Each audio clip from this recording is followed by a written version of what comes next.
Pour ce faire, je vais vous montrer comment créer un projet Flutter sur VS Code. Ensuite, je vais vous montrer comment le faire sur IntelliJ et comment le faire sur Android Studio. Mais on va aller pas à pas. Je vais commencer sur VS Code. Sur VS Code, comment vous pouvez créer une application avec Flutter?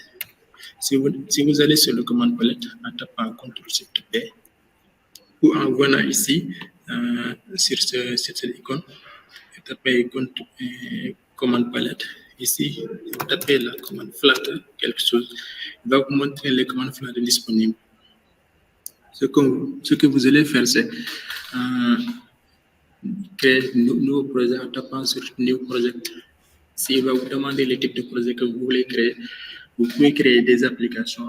Vous pouvez créer des applications empty, cela veut dire qu'il n'y aura pas un boilerplate pour vous montrer comment ça fonctionne. Vous pouvez créer des applications avec une hiérarchie bien faite, comme un state management, mais là, on n'en est pas là. Vous pouvez créer des modules, cela veut dire qu'une partie d'une application qui sera injectée sur une application Android ou iOS. Vous pouvez créer des packages si vous voulez créer des packages que vous allez mettre en ligne et que les autres vont le savoir. Mais nous, ce qu'on va faire, c'est créer une application.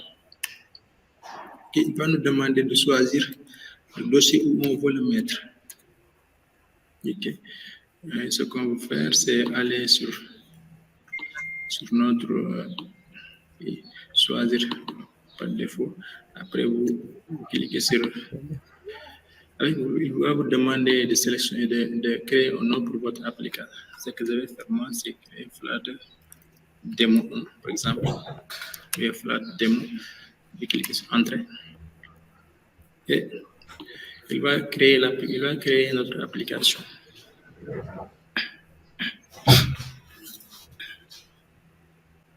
Ok, l'application est créée. Ici, nous voyons que l'extension Flutter nous recommande d'appliquer les configurations recommandées pour développer avec Flutter parce que pour développer Flutter, il y a la communauté qui a un style de développement et c'est mieux d'adopter les styles de développement comme les conventions de nommage, comme les conventions de formatage pour pouvoir développer une application que les autres vont comprendre parce que le plus souvent, quand on voit que quand on crée une application, on n'est pas seul dans l'application. On crée une application avec les autres, on crée une application dans une équipe. C'est mieux que le code qu'on écrit, les autres puissent le comprendre. C'est comme si c'est eux qui l'avons écrit. C'est pourquoi nous avons une configuration recommandée pour développer Flutter. Si on clique sur Yes, il va créer cette configuration. On peut voir la configuration ici. Vous voyez que ce qu'il fait, c'est de dire que quand on sauvegarde notre code, lui, il va aller formater le code. Quand on tape quelque chose, par exemple, quand on tape un point virgule, il va aller formater le code. Il va dire qu'il y aura maximum 80 caractères sur une seule ligne. Okay. Le reste, c'est juste d'autres configurations qu'il a besoin. Ce qu'on va faire, nous, on va ajouter d'autres configurations, par exemple. On va changer la taille de police. On va le mettre à 16 pour que vous puissiez voir correctement.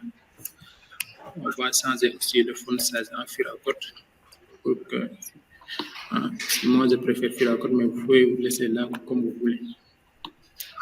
Après, vous allez voir ici, nous avons l'application générée par Flutter. Je vais agrandir mon écran pour que vous puissiez le voir correctement. Okay.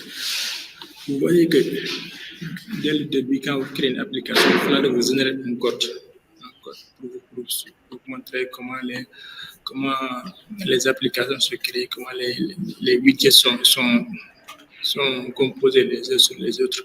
Pour voir tout ça, nous allons exécuter notre application. Si vous avez installé correctement tout l'environnement de développement, ce que vous allez faire, c'est venir ici. Moi, j'ai branché mon téléphone, c'est pourquoi il montre mon téléphone. Mais ce que vous allez faire, cliquez sur ça. Et il va vous montrer tous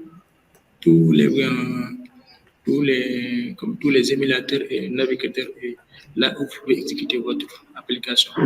Moi, je vois ici mon téléphone portable qui est Samsung. Je pouvais exécuter directement l'application sur mon téléphone portable puisque j'ai activé le mode debug. Cela est intéressant quand vous avez une machine qui n'est pas tellement puissante. Par exemple, quand vous avez une machine qui a justement 8 Go de RAM, là, si vous allez exécuter votre application sur cette machine, là, peut-être il y aura des bugs, peut-être il y aura des lags, il y aura des... l'application ne pourra pas fonctionner correctement puisque ce n'est pas sur Flash, mais c'est Android qui prend beaucoup de ressources. Mais si vous branchez votre téléphone et activez le mode debug, là, vous pouvez développer directement sur votre téléphone et cela réduit l'impact sur votre machine. Vous pouvez activer le mode debug en allant sur Android, quand vous tapez ici, Android, je crois que c'est debug mode. Je vais vous montrer, vous allez voir ici comment activer le debug mode et vous suivez cette procédure pour activer le debug mode. Cela dépend des téléphones, cela dépend des fabricants. Mais ce que nous allons faire, c'est nous allons exécuter notre application sur un émulateur. Moi, je vais choisir cet émulateur.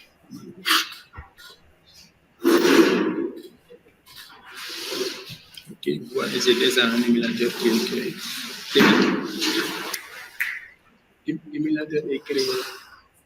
L'émulateur est créé lorsque vous installez l'SDK. Il va juste installer l'émulateur pour vous.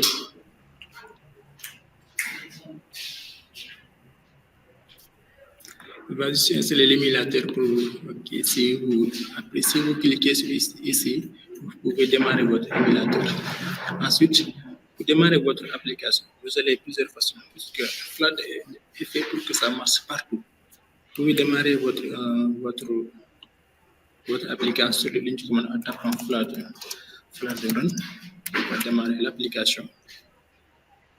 Okay. Là, il me demande de choisir où je veux exécuter mon application. Par exemple, sur mon téléphone, sur l'émulateur que je vais développer, sur Windows, sur Chrome ou bien sur Edge. Moi, je vais sélectionner les deux puisque je veux l'installer sur mon émulateur. Okay.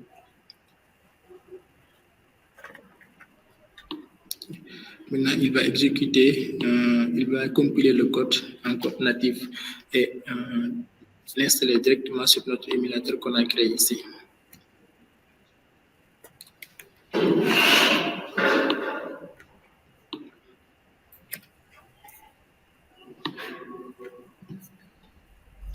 Ça, c'est pas normal.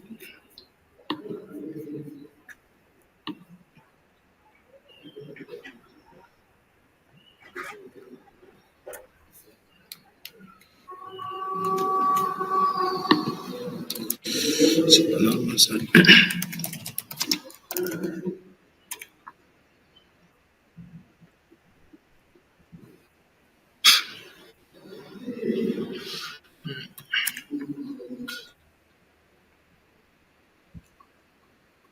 Ok.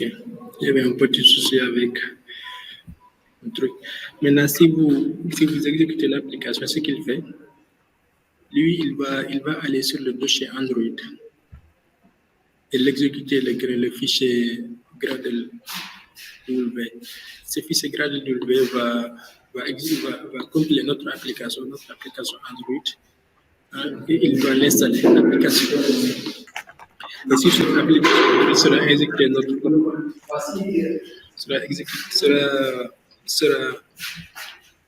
ok, c'est déjà fait. Dans quelques temps, vous allez voir qu'il va lancer l'application.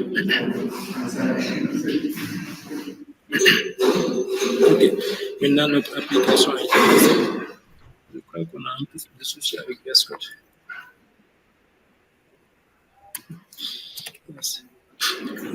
Vous pouvez exécuter votre application aussi directement sur VS Code en cliquant sur le bouton F5. Et si vous ouvrez une fichier Dart, si vous cliquez sur le bouton F5, il va directement exécuter l'application en mode debug.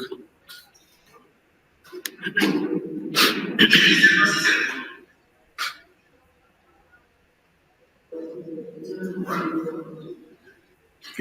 Vous voyez, là aussi, il a compilé l'application et tout marche bien. Ok. Maintenant, je vais vous montrer comment créer une application aussi sur Android Studio. Sur Android Studio, ce que vous pouvez faire aussi, vous allez sur Plugins, vous allez installer Flutter. Si vous tapez Flutter, si ce n'est pas installé, il va vous demander d'installer. Si vous l'installez, il va installer Flutter. Et moi, j'ai déjà installé. C'est pourquoi j'ai le checkbox qui est actif. Après ça, cliquez sur New Project. Là, vous choisissez le type de projet. Moi, je vais choisir Flutter. Il va me demander d'aller chercher le SDK là où il se trouve. Okay. Je vais aller sur là où j'ai installé mon SDK. Non, c'est pas ici. C'est Flutter. SDK. OK. Et je vais cliquer sur Next. OK, il va me demander ici le nom du projet. Je vais trouver Flutter App. Okay, la description du projet. Ici, le type de projet. Click in SDK, comme ce qu'on avait vu ici au VS Code. Et l'organisation. Ici, je vais mettre IO.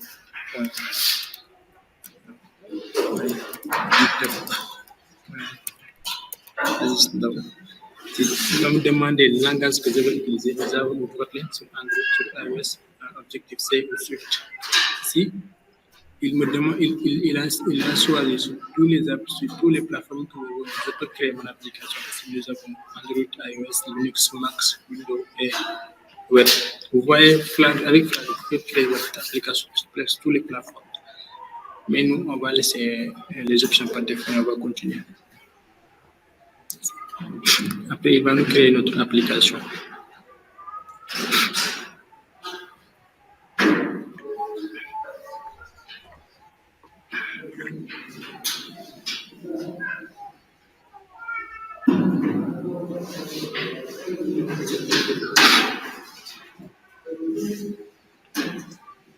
OK, l'application est créée. Maintenant, vous voyez la même hiérarchie de dossiers que nous avons sur VS Code.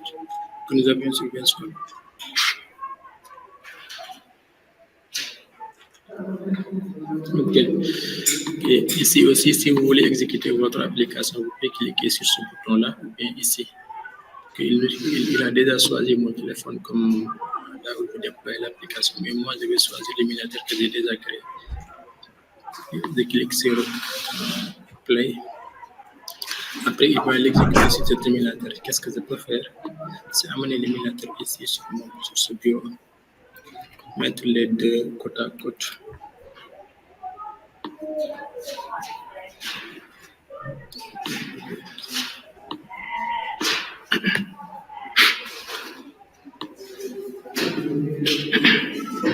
Il va faire la même chose que VS Code. Il va exécuter notre application et l'installer directement sur l'émulateur.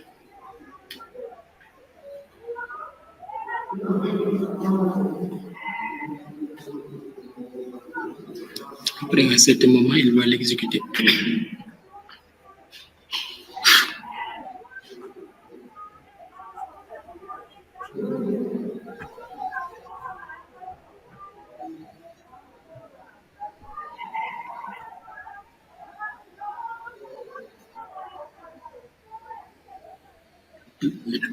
Le temps d'exécution de l'application dépend aussi de votre machine. Si vous avez une machine qui a une bonne configuration, l'exécution va être plus ou moins rapide. Mais si vous avez une machine qui est un peu lente, il va prendre beaucoup plus de temps à l'exécuter.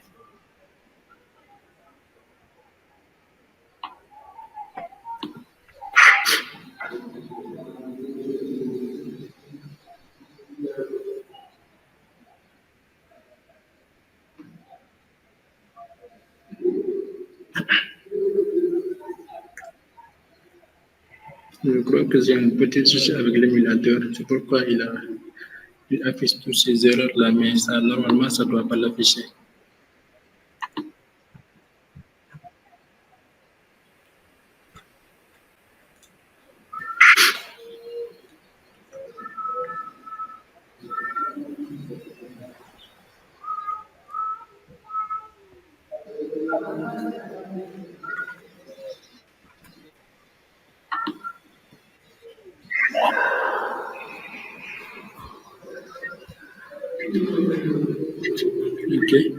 l'application a été compilée et il l'installe directement sur l'émulateur.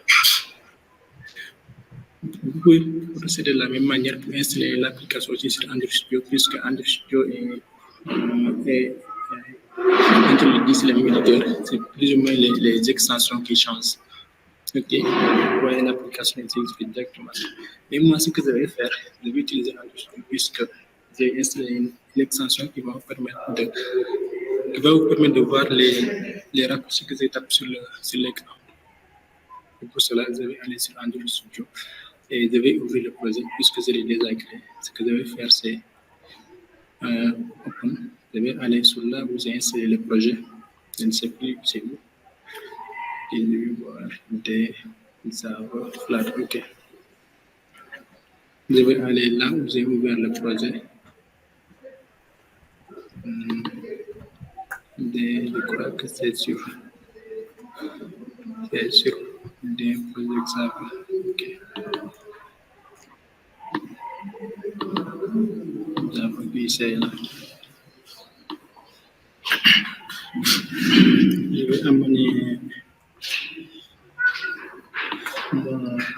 mon email pour nous permettre de développer la tree ici.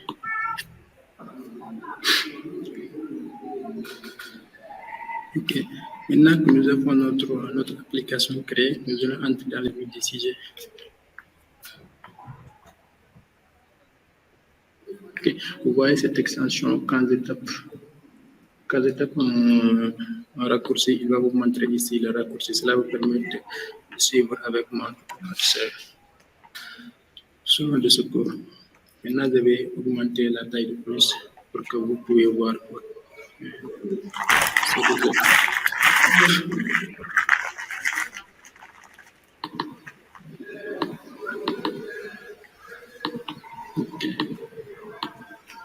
Je vais le mettre à 14.5. Activer l'indicateur.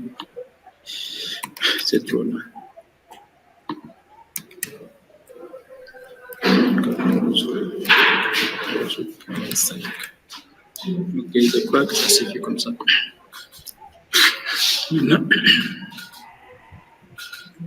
Maintenant que nous avons notre application, je vais vous expliquer les dossiers qui sont déjà créés ici. Par défaut, nous avons le dossier Android, iOS, LIP, Unix, macOS et Windows.